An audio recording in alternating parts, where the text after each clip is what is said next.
Welcome. You're listening to the Malcontent News Russia-Ukraine War podcast, the show that cuts through the fog of war and updates you about the ongoing conflict in Ukraine. Don't forget to like, comment, and subscribe on Apple Podcasts, Spotify, and Google Podcasts. Hello, I'm Marina Yevshan, your host of the Russia-Ukraine War Report podcast, and today is May the 7th, 2024.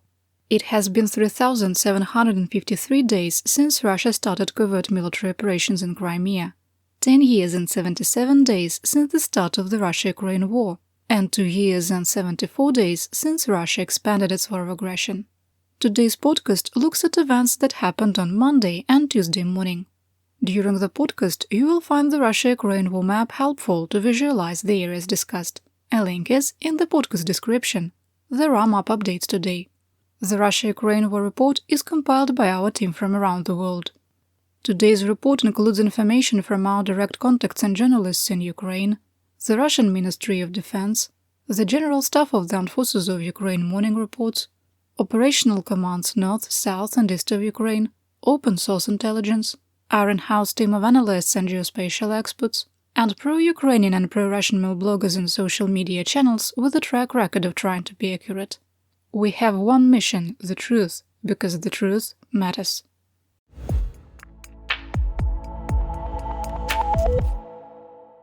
Here is my daily assessment. 1.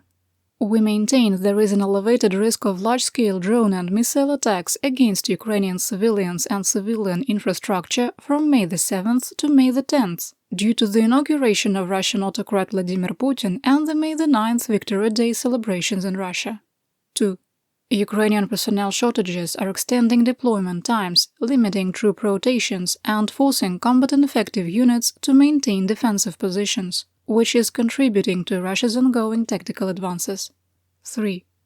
Russian forces continue to exploit the delays in significant military aid from the US, the Czech Republic-led Ammunition Initiative, the European Union, and the United Kingdom, carrying out 97 attacks on Monday. 4. It will take another 2 to 4 weeks for significant military aid to reach the front lines, which should aid in stabilizing Ukrainian ground and air defenses. 5. Renewed Russian chatter of a looming large-scale attack to capture the city of Kharkiv is a psychological operation. 6. Russia continues to set conditions for a larger attack in the direction of Malinivka and Vuhledar. 7. Recent direct threats toward the United Kingdom and autocrat of Russia Vladimir Putin ordering the first tactical nuclear drills since the end of the Cold War highlights how the world is caught in the mutually assured destruction and stability paradox. 8. Russia's trampling of international humanitarian law has been accelerating since March the 22nd. We maintain that the willful ignoring of blatant Russian war crimes by international watchdogs will continue to encourage escalation. 9. Multiple European government intelligence agencies have also assessed that the disjointed response to Russian threats directed at Ukraine's allies is encouraging Moscow to expand its global hybrid warfare campaigns. We maintain that continued inaction and the excessively risk-averse rules of engagement support an environment ripe for a serious international incident. 10. The attacks on Ukraine's energy infrastructure have incrementally increased the chance of an intentional nuclear accident at multiple nuclear facilities in Ukraine, and the situation is more serious, especially at the Zaporizhzhia nuclear power plant, than what the International Atomic Energy Agency is reporting.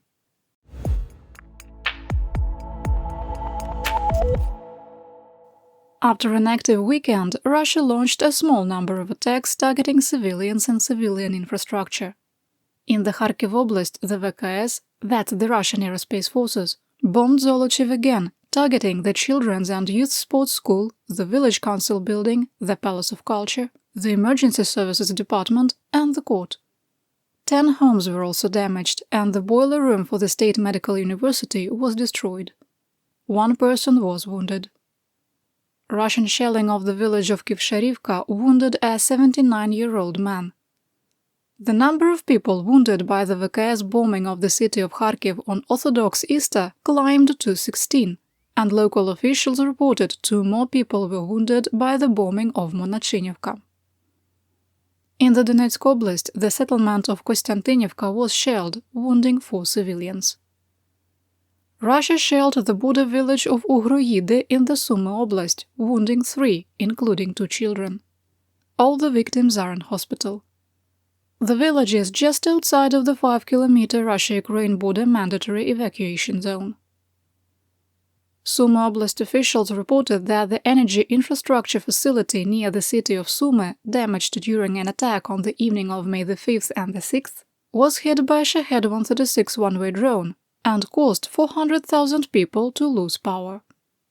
At the time of recording, power had been partially restored.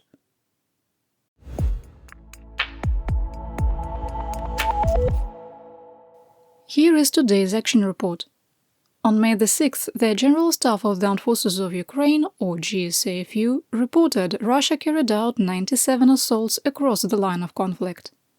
The number of attacks has increased by 30% since April the 19th, and today's lower number is due to a Russian operational pause near Chasiv Yar.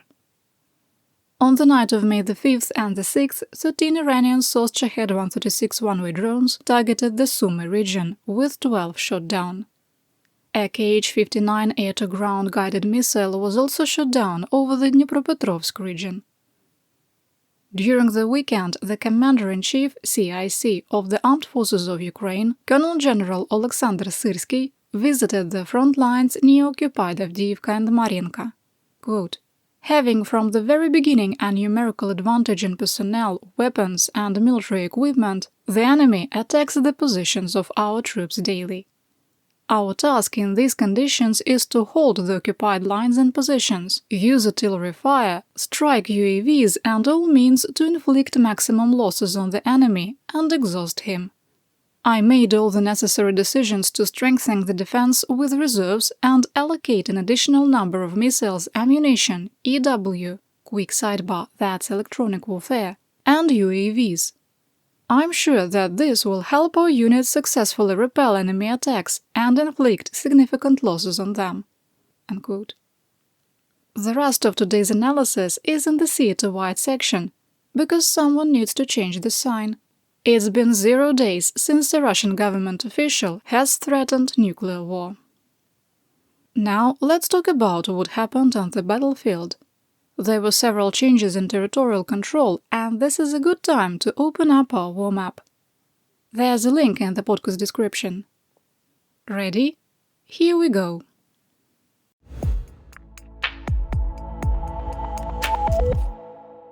Starting in the Kharkiv Oblast, Russian forces continued their renewed offensive operations in the Kupiansk Area of Operation, or AO. Mutual fighting was reported north and northwest of Sinkivka, with no change in the situation. Russian forces attempted to advance in the direction of Pishchane from Krokhmalne and were unsuccessful. In the Svatovo AO of the Luhansk Oblast, Russian forces limited their attacks to the area near Stelmachivka, with no change in the situation. In the Crimea AO, Russian forces continued their assaults east of Nevske and Terny. Fighting also continued south of Dubrova.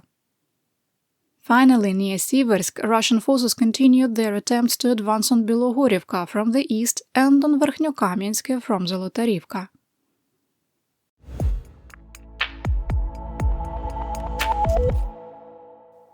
Moving to the Donbass, let's start in the northeastern part of the Donetsk Oblast.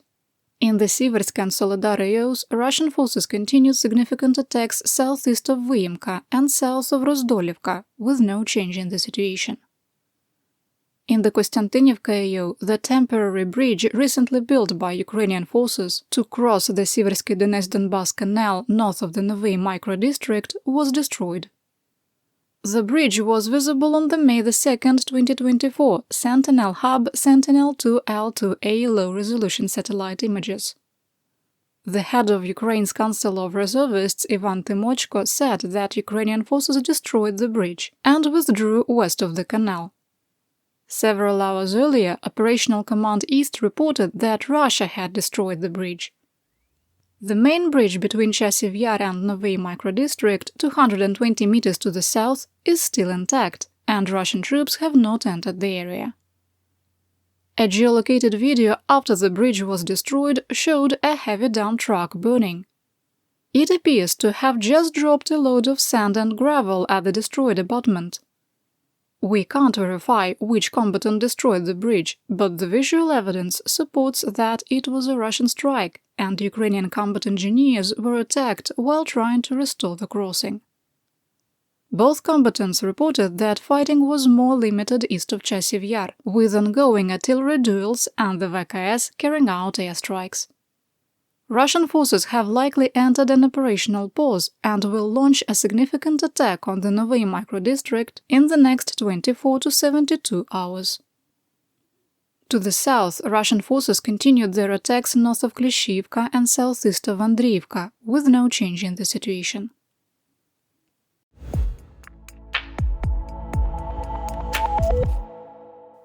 In the southwestern part of the Donetsk Oblast, Russian forces continued to concentrate most of their offensive efforts in the Avdiivka AO and made new marginal gains. There were multiple Ukrainian reports that Russian forces were advancing east of Arkhangelsk, with no specific details, pictures or videos. We expanded the grey area northeast of the village based on the reports. The Russian Ministry of Defense, that's Armored, claimed that fighting continued in the area of Novokolonove and Ocheretene without making any specific claims of new territorial gains. Russian troops reportedly intensified their attacks east of Novo-Alexandrivka, but were unable to advance into the village. Russian forces made marginal gains in the direction of Novopokrovsk from Berdychi, but it is unclear if the new gains were consolidated. We expanded the grey area south of Solovyovo, which Armored claimed was captured. Russian sources reported fighting continued in the area of Berdychi, which is why we have a high degree of uncertainty about where the line of conflict is located. Russian troops control Novobakhmutivka, Solovyovo and Semenivka and are advancing toward Novopokrovsk. Fighting near Berdychi is impossible unless the area west of the village is a no-man's land, similar to Robotine. South of Semenivka, the situation has deteriorated, with Russian forces pushing across the Durna river line. Russian troops have reached the outskirts of Umansk, although Russian mercenary Melblogo Wogonzo reported that they were pushed back after briefly entering the settlement. We adjusted the war map and placed the line of conflict just east of the village. Russian forces also attempted to advance in the direction of Yasnobrodivka, but were unsuccessful. Heavy fighting continued in the center of Netailova, and Russian troops made additional gains in the garden area south of Pervomaisk in the direction of the Ukrainian fire base at Nevelsk. In the Vuhledar AO, significant fighting was concentrated in the area of the refractory plant in Krasnogorivka. Fighting continued, but with reduced intensity, east of Georgievka and east of Paraskovievka. Further south, Russian forces continued their attempts to advance west of Solodka in the direction of Vodyane, without success. Russian forces reduced their subordinate attacks in the Staromlinivka AO after losing almost 50 armored vehicles in the last 30 days, with no new territorial gains. The only reports of fighting were made by Armored, who claimed that Ukrainian forces launched a counter-offensive south of Urozhaine.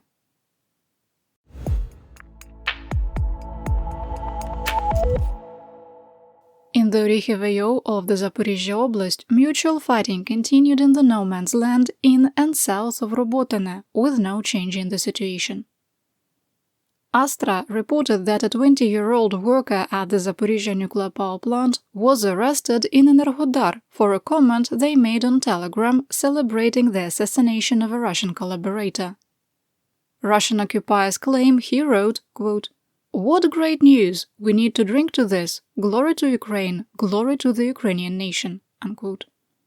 His status was unknown, and at the time of recording, the International Atomic Energy Agency had not released a statement. In the Kherson AO, Russian forces launched 2 attacks on Ukrainian positions in Krinky, suffered losses, and retreated into the forest belt. Russian forces also shelled Ukrainian positions on Nestriga Island and attempted an amphibious landing, which was repulsed.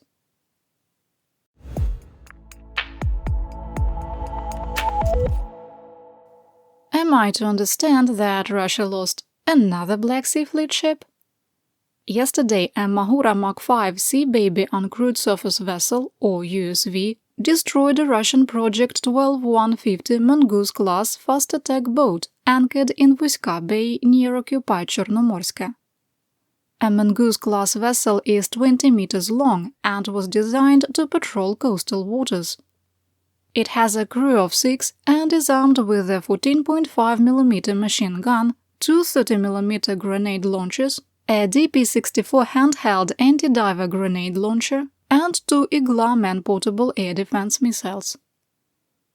Armored released a video showing a Ka-29 helicopter chasing a Mark V Sea Baby USV armed with twin launchers for R-73 air-to-air anti-aircraft missiles, confirming that Ukraine has made the air defense variant of the Mahura operational. The undated video shows that one of the missiles had been fired before the USV was destroyed.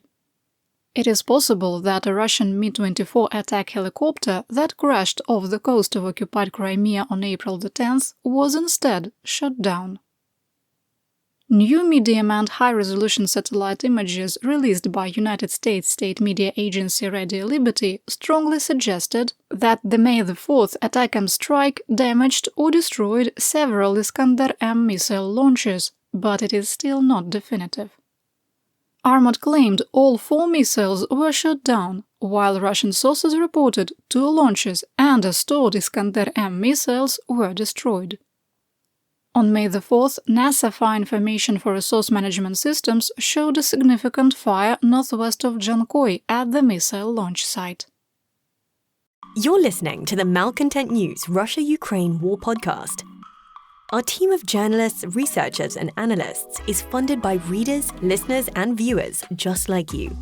To support independent journalism, please consider becoming a patron. You can find us on patreon.com/malcontentnews.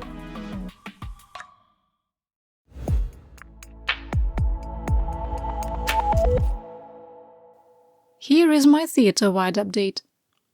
President of Ukraine Volodymyr Zelensky submitted a request for another 90-day extension of martial law and mobilization. This is the 11th request since February 24, 2022. Russian autocrat Putin instructed the Ministry of Defense to conduct, quote, exercises to test the use of non-strategic nuclear weapons in response to provocative statements and threats of certain Western officials against the Russian Federation. Unquote. No Western nation has made a public and specific threat against the Russian Federation that would present an existential crisis. In a press release, Armored said, quote, the exercise is aimed at maintaining the readiness of personnel and units in the combat use of non-strategic nuclear weapons equipment. Unquote.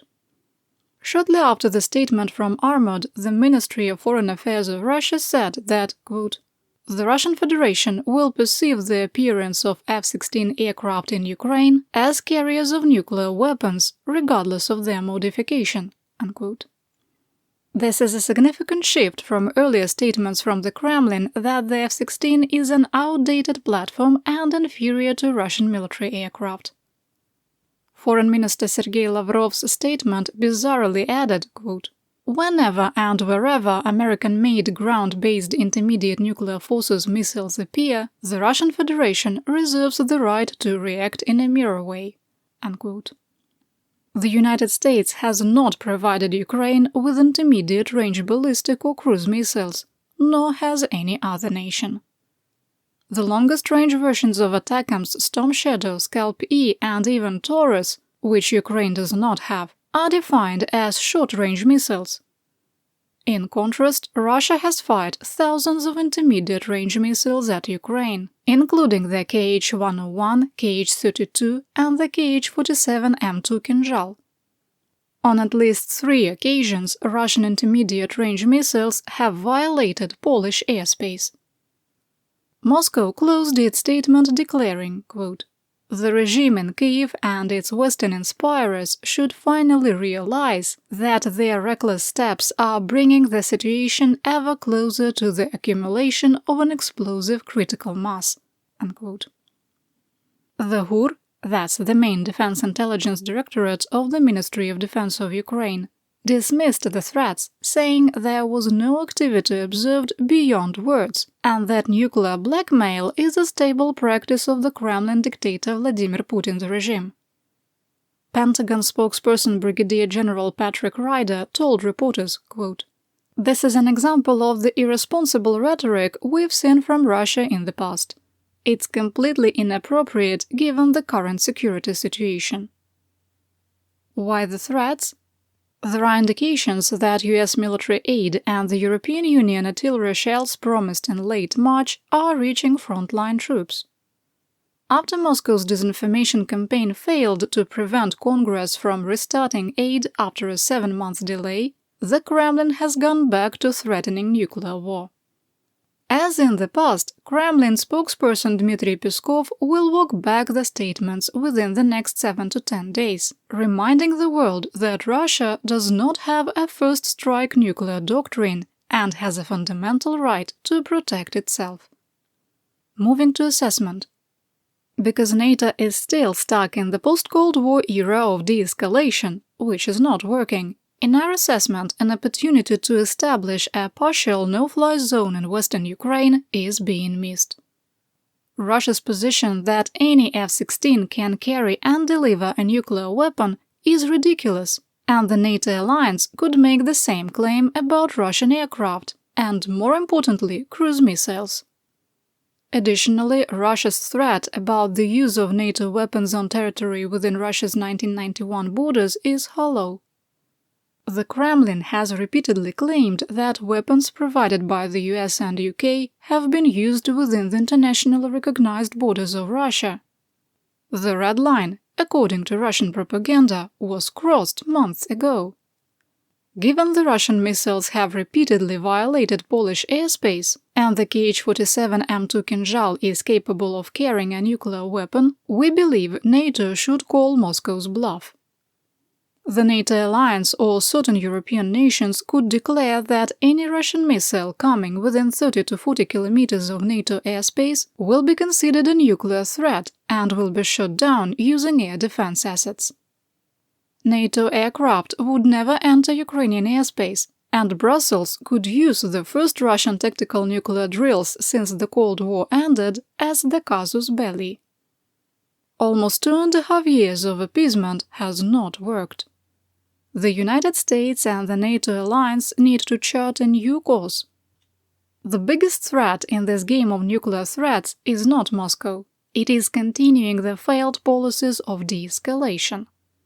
And if Russia does present a clear and present danger of breaking its stated policy of not using nuclear weapons in a first strike, then the citizens who live under the protection of the NATO alliance deserve to know. In our final assessment, the threat of nuclear war is part of Russian nuclear doctrine, and the Kremlin has repeatedly issued threats, directly and indirectly, since February 24, 2022. If we believed it was time to dig your backyard bunker, we'd tell you, from the safety of our newly dug basement fortress. A global peace summit for the Russia-Ukraine war will be held in Bürgenstock, Switzerland on June the 15th and the 16th, with over 160 nations and Pope Francis invited.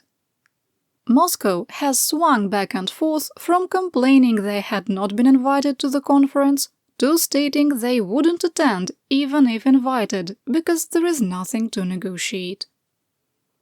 Chancellor of Germany Olaf Scholz said that the EU had reached an agreement on how to use 90% of the earned interest income from frozen Russian assets held in European banks. He did not provide additional details and did not indicate if the US-backed plan to provide $50 billion in immediate monetary aid was considered. The Minister of Defense of the Netherlands, Kajsa Ollongren, said that the first batch of Dutch F-16s for the Ukrainian Air Forces would be delivered after the summer and beyond.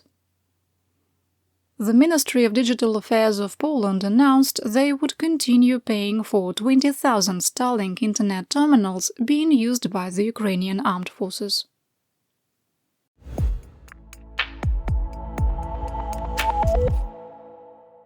It's time to talk about the land of Mobiks, Mobilization and the Mir. By the time you hear this, Russian autocrat Putin will have been inaugurated for his 5th term as President of the Russian Federation. Only 7 nations from the EU will have their officials attend the event, including France. Armenia, part of SISTO in name only, announced that they would not attend. Yesterday, Ukraine called the inauguration a, quote, illusion of legality, and the Foreign Ministry said it would not recognize Putin as the legitimate leader of Russia. US State Department spokesperson Matthew Miller told reporters, quote, "We definitely do not recognize the presidential elections in Russia as free and fair. But he is the president of Russia and will continue to act in this role." Unquote. Some State Duma deputies complained about the security requirements to attend. Requirements include a negative COVID PCR test, isolation, and a negative rapid COVID test on the day of Putin's inauguration.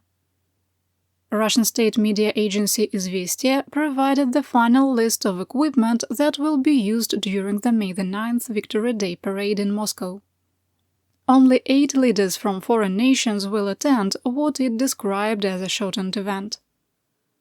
Listed in order of appearance: 1 T-34 World War II tank, Tiger 4x4 infantry mobility vehicles, VPK 4x4 Volk multipurpose vehicles, Typhoon K MRAPs, which variant was not specified, BTR-82A armored personnel carriers, 9 B-78-1 transporter and director launchers for the Iskander-M SRBM, S-400 air defense missile launchers, RS-24 Yars mobile ICBM launchers, prototype Boomerang armored personnel carriers which were in last year's parade and have not entered serial production, Linza K-53-949 armor-protected field ambulances which are based on the Typhoon MRAP, and a flyover of 6 Su-25 ground attack aircraft.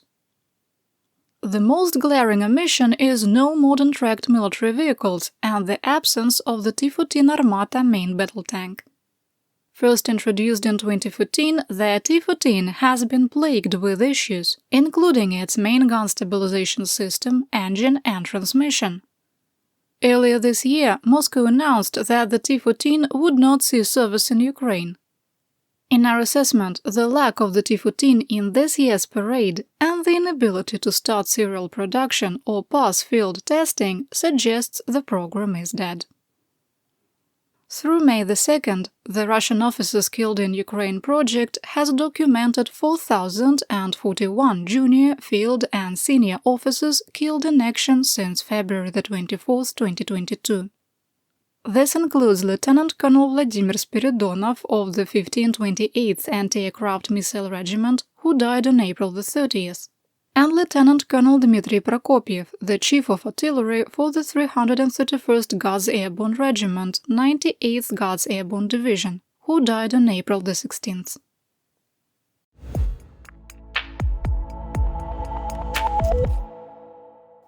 I haven't talked about Putin's Purge in a while, and we expect things to go from bad to awful after Putin's inauguration. Russia is poised to build its first, quote, super colony, which is a nice way of saying a 3,000-bed Soviet-era-style work camp south of Ulan-Ude. The 20 billion ruble self-contained prison colony will be on a 162-hectare site in the forests south of the city. On April 29th, in the Tula region, activists left a massive inscription on a terracon declaring "Freedom for Strelkov," referencing Igor Strelkov-Girkin, who is serving a 4-year prison sentence for extremism. In response, the Federal Security Service of Russia has conducted mass searches and arrests, claiming that the supporters of Girkin are actually part of the Freedom of Russia Legion and engaged in treason. We link to pictures of the inscription in our situation report. There is more information in the podcast description. And that's what we know. Your support of my home, Ukraine, helps us make history and protect the future for all. You've been listening to the Malcontent News Russia-Ukraine War podcast. To help keep us independent, please consider providing financial support by becoming a patron. Want on-demand news in your hand? Download the Google News app and make Malcontent News one of your favorites to receive breaking news updates. Thank you for listening.